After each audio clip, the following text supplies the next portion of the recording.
आज हम सबसे पहले आपको कोरोना वायरस पर आगाह करेंगे। अगर आप में से बहुत सारे लोग ऐसे हैं जिन्होंने कोरोना वायरस का जिन्हें संक्रमण हो चुका है, तो आज हम आपको बताना चाहते हैं। एक नई स्टडी आई है जो ये बताती है कि हो सकता है आपने कोरोना वायरस को हरा दिया हो सकता है अब आप ठीक हो गए हो, लेकिन इस स्टडी के मुताबिक कोरोना वायरस हमेशा के लिए आपके हृदय को, आपकी किडनी को, आपके लंग्स को बर्बाद कर सकता है और आने वाले दिनों में आपको इस बात का एहसास होगा। इसलिए इस बात को गंभीरता से लीजिए।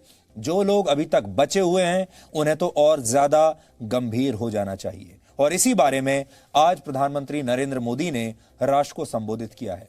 देश कोरोना महामारी से बीते 8 महीनों से लड़ रहा है और प्रधानमंत्री ने आज अपने संदेश में इस लड़ाई में देश के लोगों से जो सहयोग मिला है उसकी सराहना की है। साथ ही उन्होंने चेतावनी दी है कि लॉकडाउन भले ही खत्म हो गया है लेकिन वायरस खत्म नहीं हुआ है। प्रधानमंत्री मोदी के संबोधन से जो 5 संकल्प उन्होंने दिए हैं उनके बारे में आज आपको जानना चाहिए और इन संकल्पों को अपने जीवन का हिस्सा बनाना चाहिए अगर आप इस वायरस से बचना चाहते हैं तो। पहला संकल्प है, जब तक दवाई नहीं तब तक ढिलाई नहीं। दूसरा, 2 गज की दूरी, मास्क है जरूरी। तीसरा है, त्योहारों के सीजन में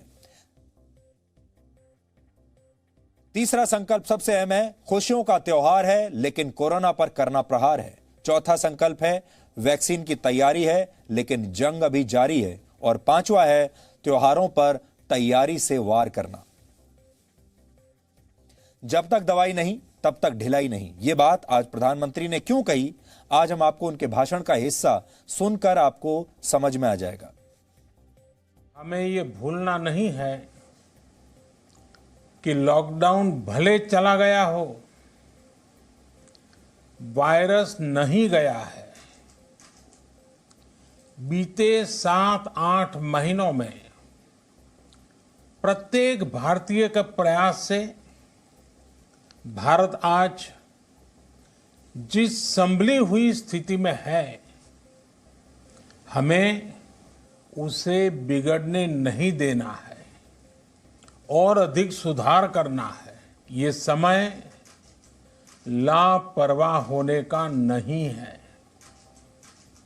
ये समय ये मान लेने का नहीं है कि कोरोना चला गया या फिर अब कोरोना से कोई खतरा नहीं है। हाल के दिनों में हम सब ने बहुत सी तस्वीरें, वीडियो देखे हैं जिनमें साफ दिखता है कि कई लोगों ने अब सावधानी बरतना या तो बंद कर दिया है या बहुत ढिलाई ले आए हैं।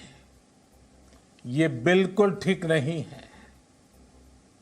अगर आप लापरवाही बरत रहे हैं, बिना मास्क के बाहर निकल रहे हैं, तो आप अपने आप को, अपने परिवार को, अपने परिवार के बच्चों को, बुजुर्गों को उतने ही बड़े संकट में डाल रहे हैं। आप ध्यान रखिए, आज अमेरिका हो या फिर यूरोप के दूसरे देश, इन देशों में कोरोना के मामले कम हो रहे थे लेकिन अचानक से फिर से बढ़ने लगे हैं और चिंताजनक वृद्धि हो रही है।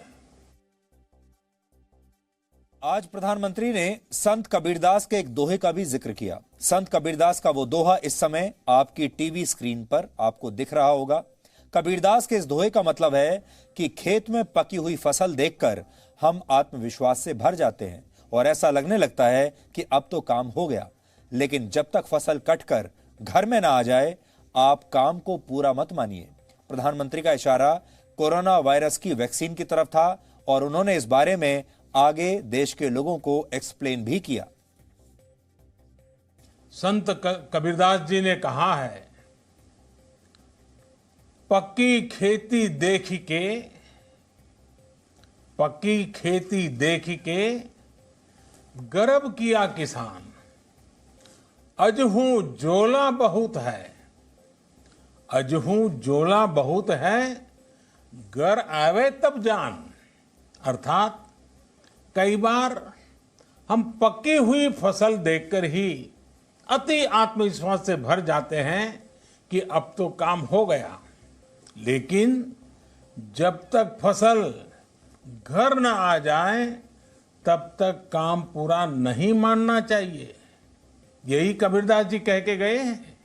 यानी जब तक सफलता पूरी न मिल जाए लापरवाही नहीं करनी चाहिए। साथियों, जब तक इस महामारी की वैक्सीन नहीं आ जाती, हमें कोरोना से अपनी लड़ाई को रत्ती भर भी कमजोर नहीं पड़ने देना है। प्रधानमंत्री ने आज अमेरिका और यूरोप के कई देशों का उदाहरण दिया, क्योंकि इन देशों में जनता की लापरवाही की वजह से एक बार फिर से कोरोना वायरस की दूसरी वेव, सेकंड वेव आ गई है और बहुत सारे देशों में लॉकडाउन फिर से लगाना पड़ा है। त्योहार और खुशियों के इस सीजन में एक लापरवाही आपके पूरे परिवार को मुश्किल में डाल सकती है। त्योहारों का समय हमारे जीवन में खुशियों का समय है, उल्लास का समय है। एक कठिन समय से निकलकर हम आगे बढ़ रहे हैं। थोड़ी सी लापरवाही हमारी गति को रोक सकती है, हमारी खुशियों को धूमिल कर सकती है। जीवन की जिम्मेदारियों को निभाना और सतर्कता, ये दोनों साथ साथ चलेंगे तभी जीवन में खुशियां बनी रहेगी।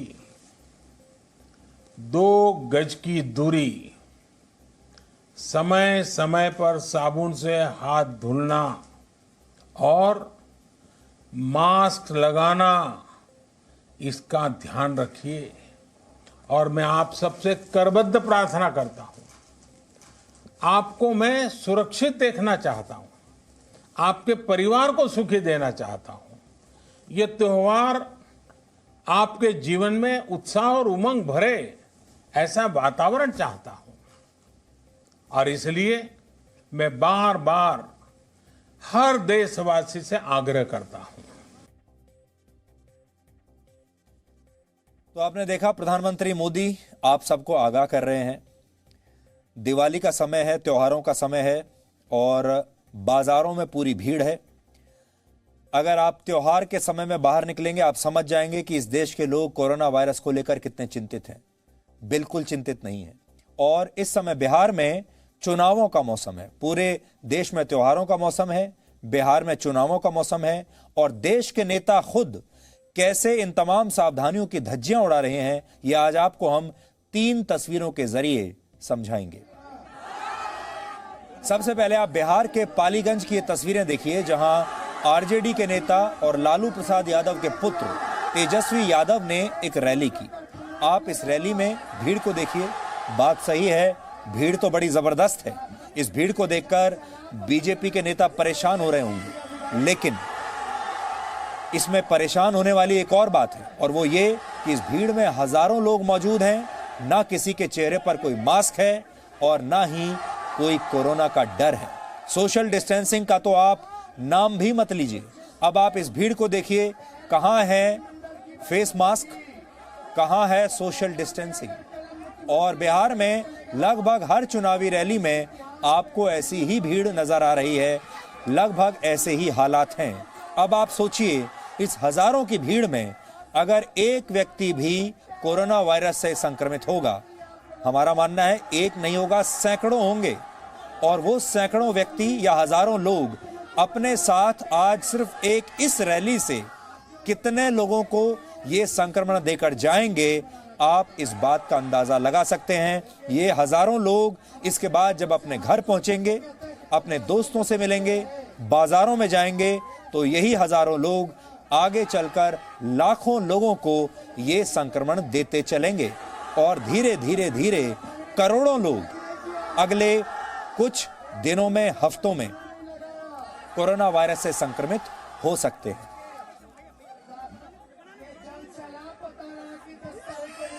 अब आप अगली रैली देखिए, यह है मुख्यमंत्री नीतीश कुमार की रैली, जहानाबाद में हुई, बिहार के जहानाबाद में नीतीश कुमार की चुनावी सभा है और यहां भी स्थिति लगभग वैसी ही है जैसी तेजस्वी यादव की रैली में थी। हजारों की संख्या में लोग 2 गज की दूरी तो क्या 2 इंच की दूरी का पालन भी नहीं कर रहे हैं और स्टेज पर बैठकर बिहार के मुख्यमंत्री नीतीश कुमार ये सब कुछ होते हुए देख रहे हैं, लोगों को एक बार भी रोक नहीं रहे हैं, क्योंकि मामला है वोटों का। वोट चाहिए। और यहां पर भी आप देख सकते हैं कितने लोगों के चेहरे पर मास्क हैं, कहां पर 2 गज की दूरी का पालन हो रहा है। 2 गज क्या 2 इंच की दूरी का भी पालन यहां पर नहीं हो रहा है। यह है बिहार की तस्वीर।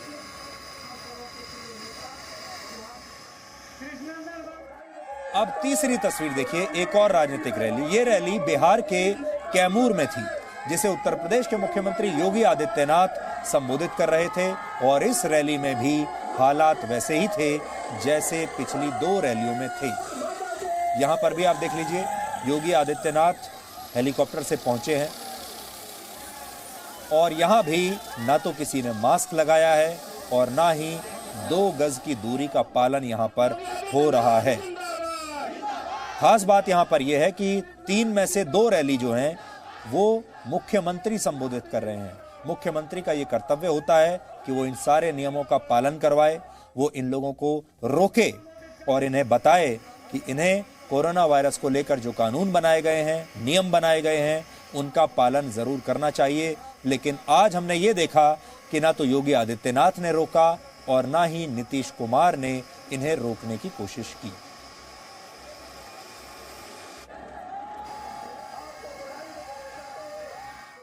ये खबर आज हम आपको इसलिए भी दिखा रहे हैं क्योंकि आज एक नई स्टडी आई है। आज की सबसे बड़ी खबर खासकर उन लोगों के लिए है जो कोरोना वायरस के संक्रमण से ठीक हो चुके हैं, क्योंकि आपको खुश होने की जरूरत नहीं है। ये सोचकर बहुत सारे लोग निश्चिंत हैं कि उन्हें अब डरने की कोई जरूरत नहीं, जो होना था हो चुका।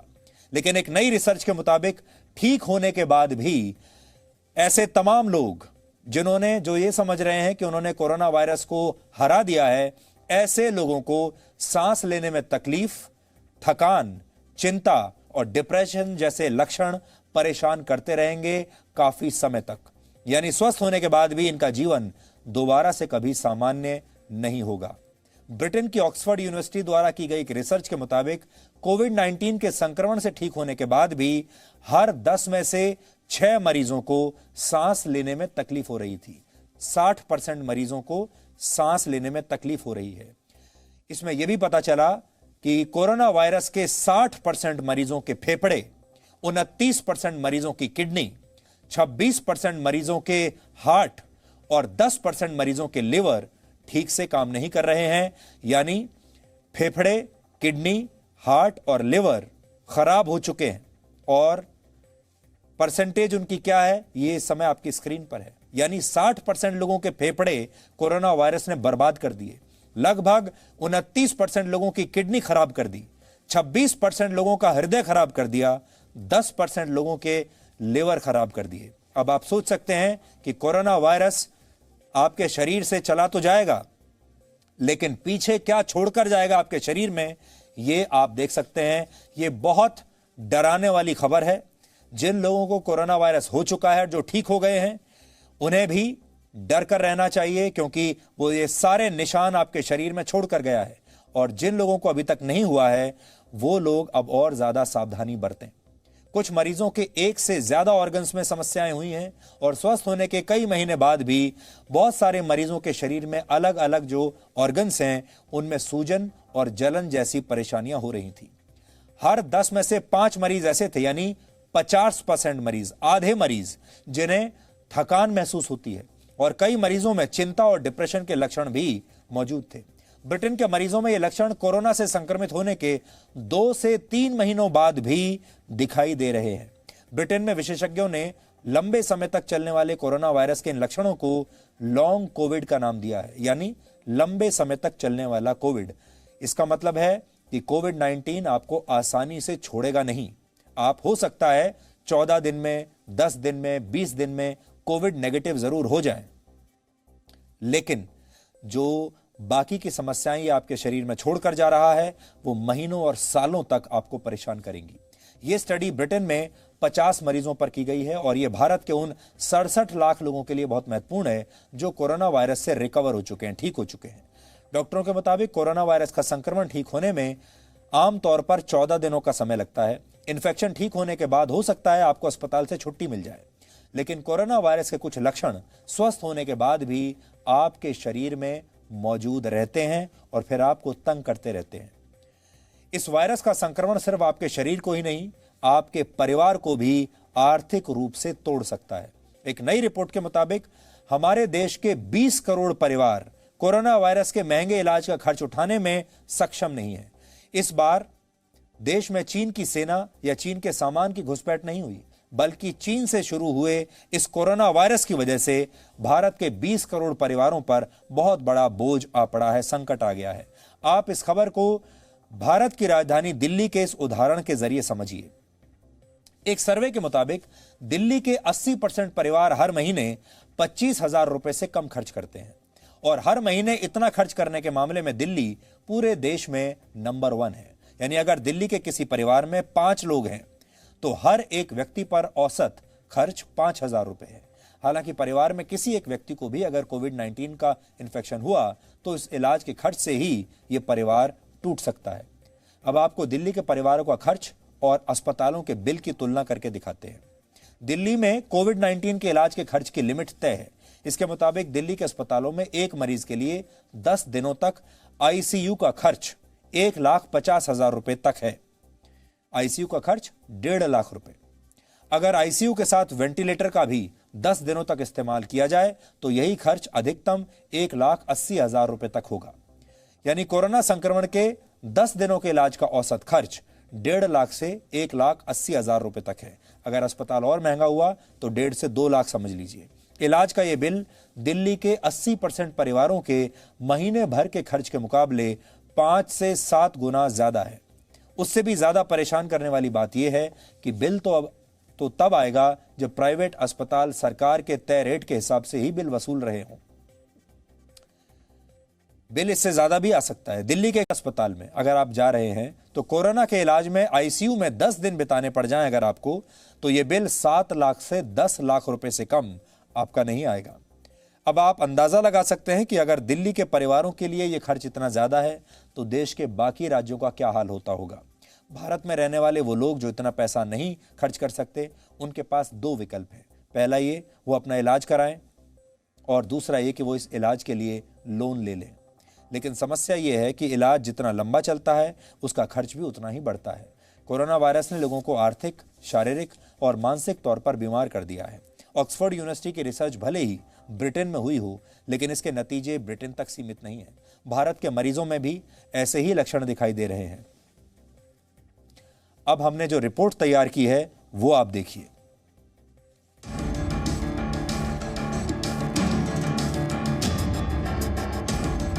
कोरोना से रिकवर होने के बाद भी कोई अस्पताल के चक्कर काट रहा है तो कोई अभी तक घर से बाहर ही नहीं आ पाया है।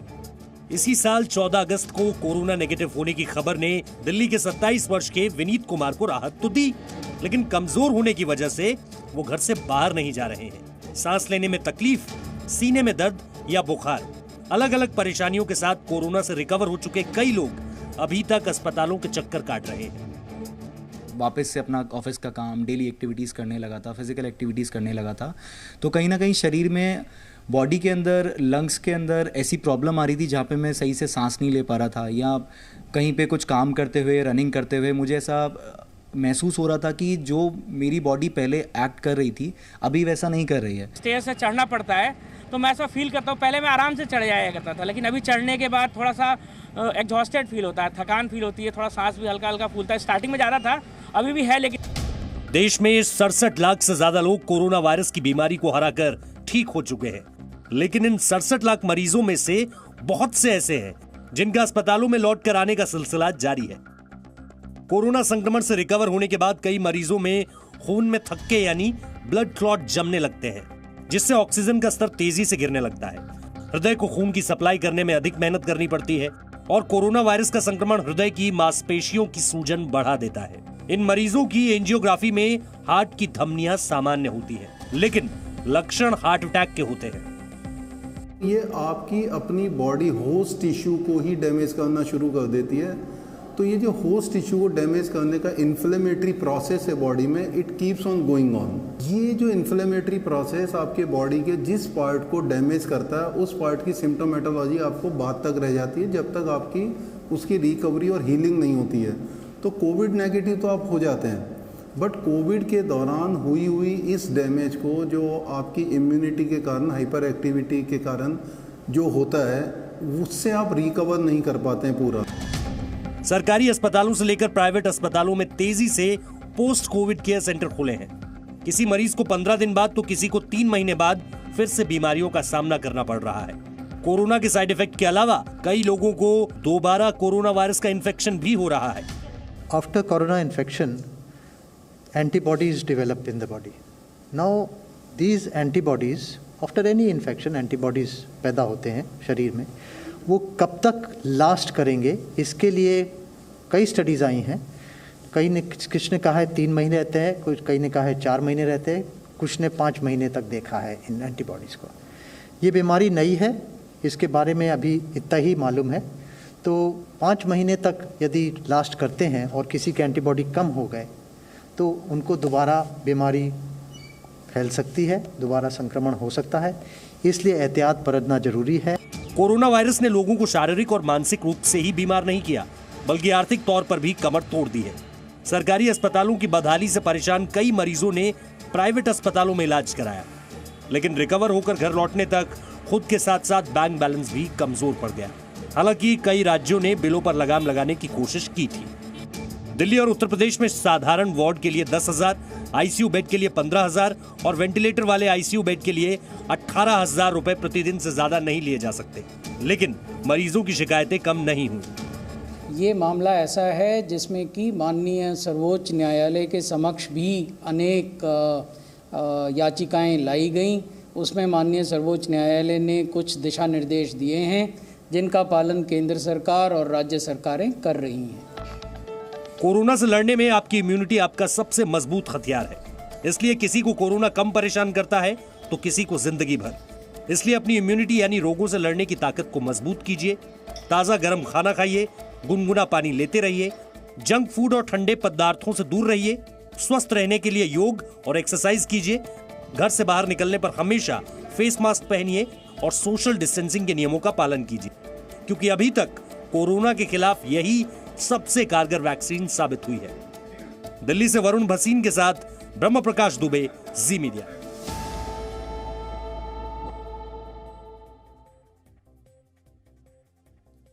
अब आपको कोरोना वायरस की कीमत के बारे में बताते हैं। यह वो कीमत है जो इस समय पूरी दुनिया चुका रही है। चीन से शुरू हुए इस वायरस के कारण दुनिया को लगभग 58 लाख करोड़ रुपए का नुकसान हुआ है। यह सिर्फ एक अनुमान भर है, हो सकता है असली नुकसान इससे ज्यादा हो। यह नुकसान 110 लाख करोड़ रुपए तक भी हो सकता है। इस समय दुनिया के आधे से ज्यादा वर्कर्स को अपनी नौकरी जाने का डर सता रहा है। 27 देशों में हुए एक सर्वे के मुताबिक भारत के 54% वयस्कों को डर है कि अगले 12 महीनों में उनकी नौकरी जा सकती है।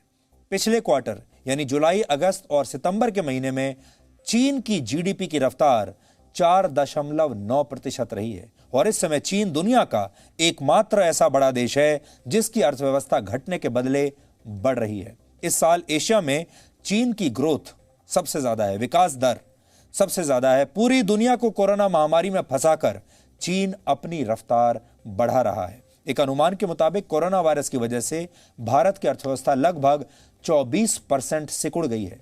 अमेरिका को करीब 117 लाख करोड़ रुपए का नुकसान हो सकता है और ये आंकड़े पहले लगाए गए अनुमान से कहीं ज्यादा है। यानी गलती चीन ने की, लेकिन चालान पूरी दुनिया भर रही है। भारत में आप चीन के सामान को एक तरफ अलग छोड़ दीजिए, वो एक अलग मुद्दा है, लेकिन चीन ने जो गलती की है उसका खामियाजा भारत का एक एक परिवार इस समय भुगत रहा है। वो परिवार जिनके घर में किसी न किसी सदस्य को कोरोना वायरस का संक्रमण हुआ है, इलाज ने उन परिवारों को तोड़ दिया है। वो परिवार जिनका कोरोना वायरस की वजह से जिनकी नौकरियां चली गईं, उन परिवारों को चीन ने तोड़ दिया है। यानी चीन ने आर्थिक रूप से भी भारत के करोड़ों परिवारों को तोड़कर रख दिया है और हो सकता है आने वाले महीनों में न जाने और कितने परिवारों को ऐसे ही चीन वहां बैठे बैठे तोड़ देगा। इसलिए आप इस बात को समझिए कि चीन एक गलती करता है, यह कहना मुश्किल है ये गलती उसने जानबूझकर की है या अनजाने में की है, लेकिन सोचिए उस गलती का खामियाजा हमारे देश के लोग किस तरह से भुगत रहे हैं। देश भर की महिलाओं को गुस्से और गम की भावना से भर देगी। ये जो खबर है ये पुरुषों के लिए तो है ही, जो इस समाज को, इस व्यवस्था को चला रहे हैं, सरकार को चला रहे हैं, उनके लिए तो है ही, लेकिन इस देश की महिलाओं के लिए भी है। इसे देखने के बाद देश भर के पुरुषों का सिर शर्म से झुक जाएगा। जो तस्वीरें आज हम आपको दिखाएंगे हो सकता है उन्हें देखने के बाद आप विचलित हो जाएं, लेकिन आज हम ये चाहते हैं कि आप इन तस्वीरों को देखकर परेशान जरूर हों, क्योंकि जब तक आप विचलित नहीं होंगे तब तक इस देश में कुछ बदलेगा नहीं। ये तस्वीरें हरियाणा के पानीपत जिले के ऋषिपुर गांव की हैं और इन तस्वीरों में जिस कमजोर और असहाय महिला को आप देख रहे हैं, जो चल भी नहीं पा रही है, इस महिला का नाम है रामरती। रामरती की उम्र 39 वर्ष है। आप देख पा रहे हैं ये चलने में सक्षम नहीं है, इतनी कमजोर हो चुकी है कि ये चल भी नहीं सकती, अपने शरीर का वजन नहीं उठा सकती इस महिला की टांगें।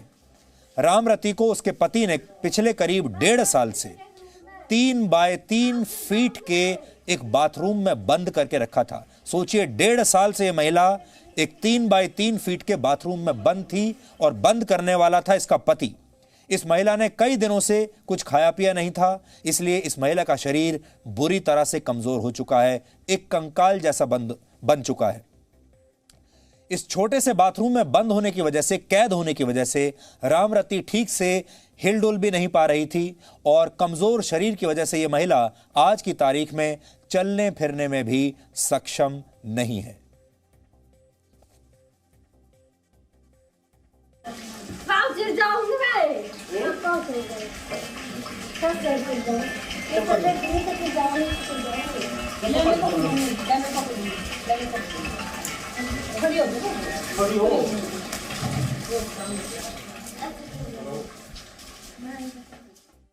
इस महिला के पति का नाम है नरेश।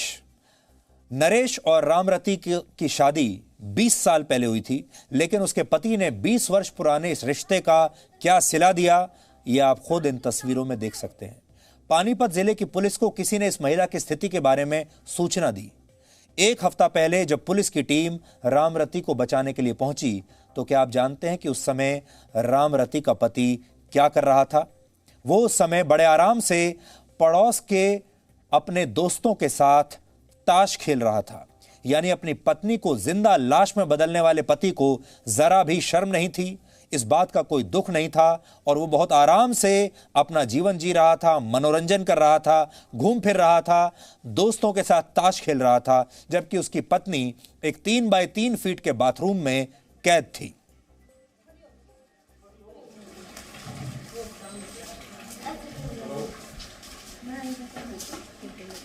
नीली कमीज में आप जिस व्यक्ति को देख रहे हैं, जो उसे बाहर निकल कर ला रहा है, इसी व्यक्ति का नाम है नरेश। यही है इस व्यक्ति का पति। देखिए, देखने में आपको काफी हट्टा कट्टा दिखेगा। ये नरेश लगता है दिन में 4 बार खाना खाता होगा। हट्टा कट्टा है, किसी चीज की कोई कमी नहीं। कपड़े देखिए और इस महिला की स्थिति देखिए। ये दोनों पति और पत्नी हैं। पति की स्थिति देखिए, पति जरूरत से ज्यादा स्वस्थ है और पत्नी की स्थिति देखिए, पत्नी की स्थिति ऐसी करके रखी है कि शायद जिंदा रहने के भी काबिल ना हो। इसलिए हम चाहते हैं आज कि पूरा देश इस नरेश नाम के आदमी को पहचान ले, जो इस महिला का पति है, जिसने इस महिला की ये हालत की है। कितने बच्चे आपको? बड़ा क्या है? 3 है मेरे मजाक कर। क्या नाम उनके? और एक वितर में 2 बार में लौंडे थी वह। इस महिला ने बहुत दिनों से कुछ खाया पिया नहीं था, इसलिए जब उसे इस बाथरूम से बाहर निकालकर नहलाया गया और साफ सुथरे कपड़े पहनाए गए तो उसने खाने के लिए सबसे पहले रोटी मांगी और रामरती एक एक करके 8 रोटियां खा गई। इससे आप अंदाजा लगा सकते हैं वो कितने दिनों से भूखी रही होगी। सोचिए 1.5 साल से कोई व्यक्ति ऐसे भूखा रहा हो, प्यासा रहा हो और 3 बाय 3 फीट की जो कोठरी होती है, जो बाथरूम होता है, वो ऐसा होता है कि उसमें आप अपने शरीर को ठीक से हिला भी नहीं सकते। और सबसे बड़ी बात, 1.5 साल से महिला नहाई भी नहीं होगी, कपड़े नहीं बदले होंगे। सोचिए क्या स्थिति होगी। और ये सब कुछ इसके पति ने किया और 1.5 साल तक किसी ने कोई शिकायत नहीं की, किसी ने कोई कंप्लेंट नहीं की। पुलिस को भी इस महिला को बाहर निकालने में 1.5 साल लग गया। क्या आप जानते हैं कि पति का इतना अत्याचार सहने के बाद भी रामरती ने इस काल कोठरी से बाहर आते ही क्या किया? रामरती ने सबसे पहले पहनने के लिए चूड़ियां मांगी, बिंदी मांगी और खुद को एक विवाहित महिला की तरह तैयार किया। यानी एक औरत अपने पति द्वारा सताए जाने पर भी उसका सम्मान करना नहीं भूल रही, अपने आप को फिर भी विवाहिता कहलाना चाहती है, जबकि इसका पति अपनी पत्नी को गंदगी के इस ढेर में छोड़कर अय्याशी करता रहा।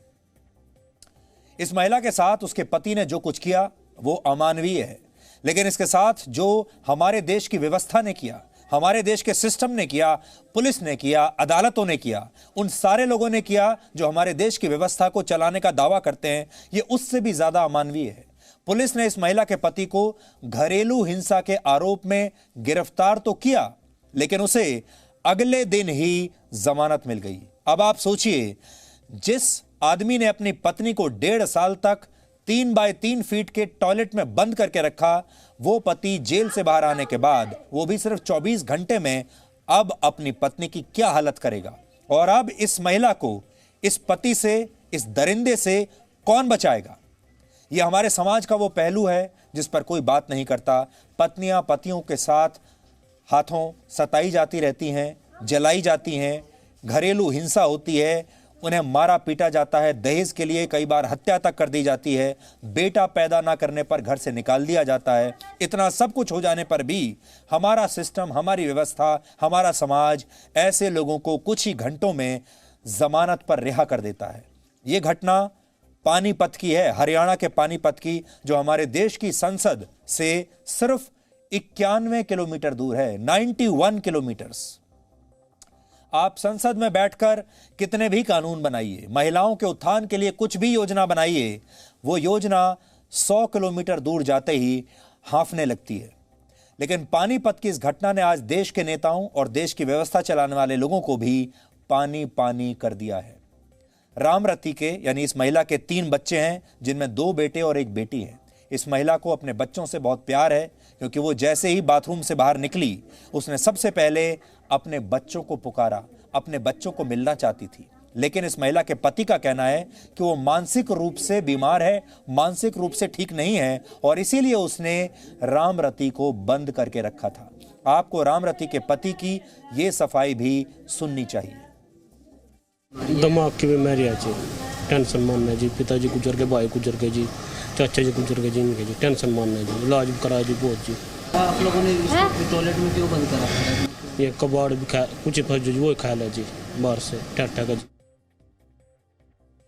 तो सोचिए कैसा पति है, कैसा आदमी है। और अगर इसकी पत्नी मानसिक रूप से बीमार भी थी तो उसका इलाज कराना चाहिए था। मानसिक रूप से बीमार होने का मतलब है उसे और ज़्यादा प्यार की ज़रूरत है, उसे और ज़्यादा अटेंशन की ज़रूरत है, उसे और ज़्यादा देखभाल की ज़रूरत है, उसे डॉक्टर की ज़रूरत है। इस महिला के पति के दावों के विपरीत पुलिस की जांच में महिला के मानसिक रूप से बीमार होने की कोई बात अभी तक सामने नहीं आई है। यानी ये आदमी सरासर झूठ बोल रहा है। जैसे हम इस घर में पहुंचे और हमने पति को बोला कि कहाँ पर है तेरी पत्नी, तो वो हमारे सामने, उसने टॉयलेट का दरवाजा खोला और सूचना सही पाई गई, और जो पत्नी है वो उसको 3 बाय 3 की टॉयलेट में मिली है। और हालत उसकी ऐसी थी कि जैसे कि कई दिनों से कई सालों से ऐसा लगता है कि खाना ही नहीं खाया हो, उसको कुछ नहीं दिया। और ये बताया गया कि उसकी मानसिक हालत खराब है, जबकि अभी हमने बातचीत करी है तो बातचीत में ऐसा कुछ नजर नहीं आ रहा है कि इसकी मानसिक हालत खराब है या नहीं है। लेकिन ये सूचना सही थी कि 3 बाय 3 की टॉयलेट में बहुत ही दयनीय हालत में, जिसे कहते हैं, कि मिली है। मैडम रजनी गुप्ता ने बताया है कि भाई ये थोड़ा दिमागी तौर पर परेशान लग रही है, लेकिन हम इस संबंध में वही डॉक्टर से राय लेकर और जो आगामी कार्रवाई होगी मुनासिब उस अमल में लाएगा। फिलहाल इस महिला का इलाज चंडीगढ़ के एक सरकारी अस्पताल में चल रहा है। इस महिला के घर में उसकी बुजुर्ग मां के अलावा कोई और नहीं है, इसलिए सवाल ये उठता है कि इलाज कराने के बाद ये महिला कहां जाएगी? क्या इसका पति इसे अपने घर में रखेगा? क्या उसकी स्थिति ऐसी है कि वो अपनी देखभाल भी कर पाए और उसके अपने घर में उसकी बूढ़ी मां के अलावा कोई और नहीं? अगर वो अपने पति के पास लौटेगी तो क्या उसका पति फिर से उसकी यही हालत नहीं कर देगा? क्योंकि उसे तो एक दिन में ही जमानत मिल चुकी है। भारत में बड़े बड़े आतंकवादियों और खतरनाक अपराधियों को जेल की जिस सेल में रखा जाता है उसका आकार भी 10 बाई 10 फीट का होता है। बड़े बड़े खूंखार अपराधी और आतंकवादी, उन्हें भी 10 बाई 10 फीट का सेल मिलता है जेल में। लेकिन रामरती के पति ने उसे 3 बाई 3 फीट के एक बाथरूम में बंद करके रखा। फिर भी इस महिला के पति को बेल लेने में 1 दिन का समय लगा। हमें लगता है यह न्याय नहीं है और ऐसी घटनाएं न्याय व्यवस्था पर, अदालतों पर, पुलिस पर, हमारे देश की व्यवस्था पर जो थोड़ा बहुत भरोसा बाकी भी है उसे भी कमजोर कर देती हैं। इसलिए इस देश की जितनी अदालतें आज सुन रही हैं, हमें देख रही हैं, उन्हें सोचना चाहिए कि क्या वाकई इस महिला के साथ न्याय हुआ है। जितने भी वो लोग देख रहे हैं जो व्यवस्था में कोई ना कोई अहम रोल निभाते हैं, क्या वो ये मानेंगे कि इस महिला के साथ न्याय हुआ है और आगे भी होगा? एक आदमी असल में तब नहीं हारता जब उसके साथ इस प्रकार की कोई हिंसा होती है, बल्कि वो तब हारता है जब सिस्टम उसे निराश कर देता है।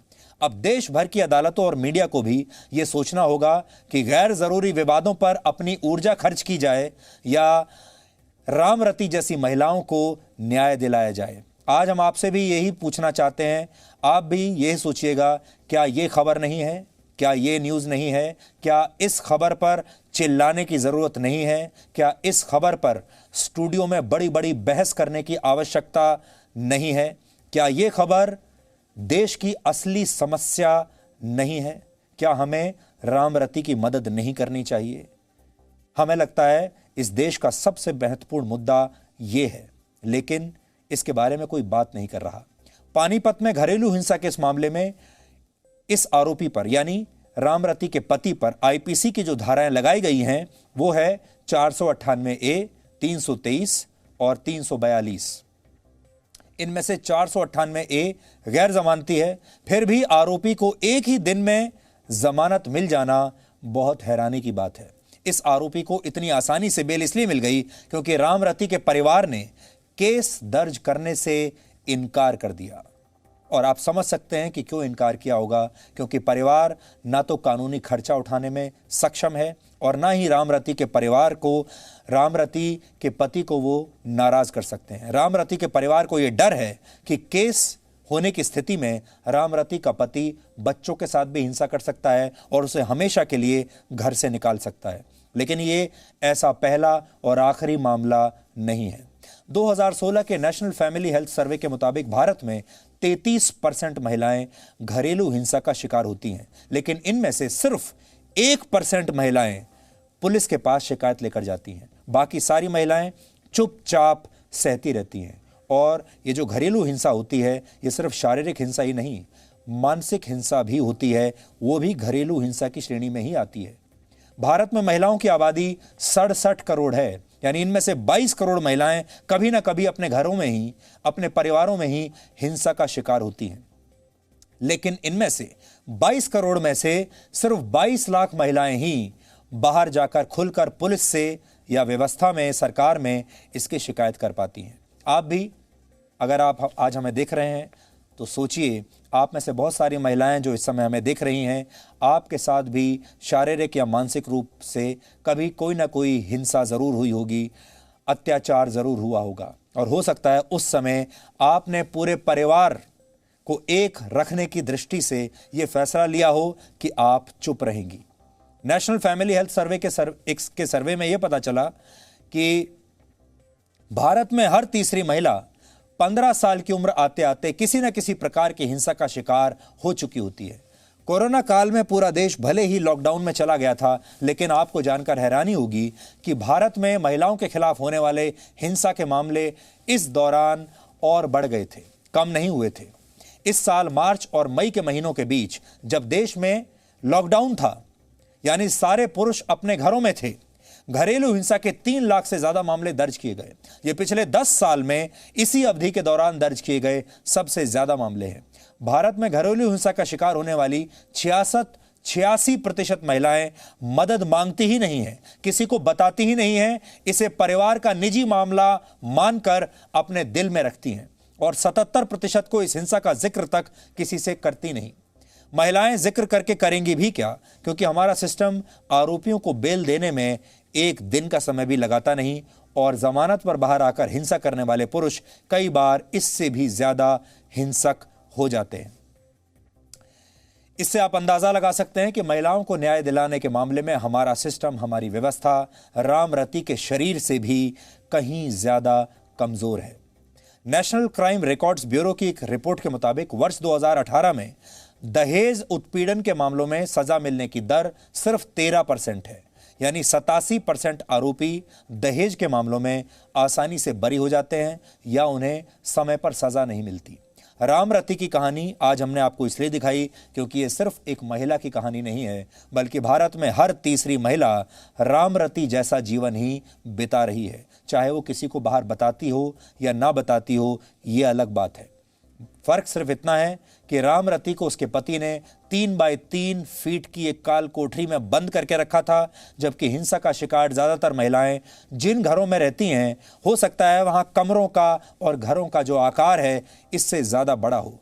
क्या फर्क पड़ता है 3 बाय 3 फीट हो या 30 बाय 30 फीट? वहां रहने वाले लोगों के दिल इससे भी छोटे और इससे भी ज्यादा अंधेरे से भरे हुए होते हैं। इसलिए इस मामले पर जागरूक होने की जरूरत है।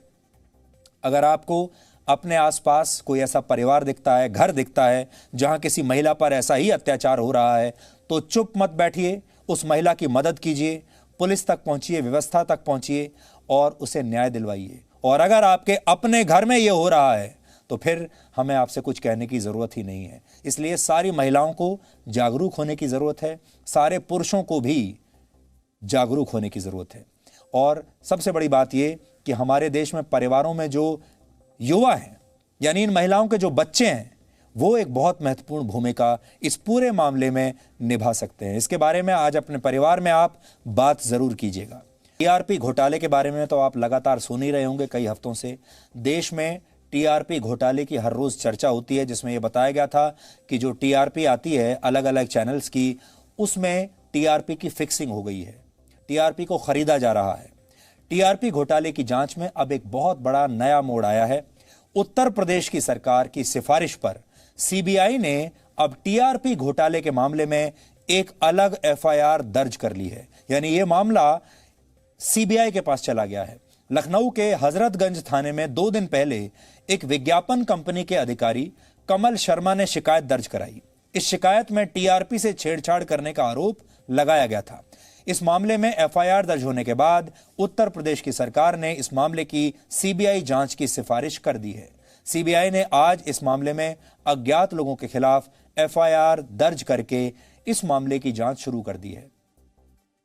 इस नई एफआईआर में धोखाधड़ी और आपराधिक साजिश की धाराओं के तहत मामला दर्ज हुआ है। इसमें आरोप लगाया गया है कि टीआरपी जारी करने वाली एजेंसी और कुछ अन्य लोग टीआरपी से छेड़छाड़ कर रहे थे और इसकी वजह से निवेशकों, ग्राहकों और विज्ञापन देने वाली कंपनियों को नुकसान हो रहा है। यहां आपको यह भी जान लेना चाहिए कि टीआरपी घोटाले की एक जांच इस समय मुंबई पुलिस कर रही है, जब उन्होंने 3 चैनल्स को पकड़ा था टीआरपी में धांधली करते हुए, जबकि सीबीआई को इससे अलग इस मामले की जांच की सिफारिश अब की गई है। यानी अब 2 मामले हो गए, एक मामला है मुंबई पुलिस के पास और अब दूसरा मामला आ गया है सीबीआई के पास। यानी इन दोनों मामलों की जांच फिलहाल अलग अलग चल रही है, अलग अलग एजेंसीज ये जांच कर रही हैं।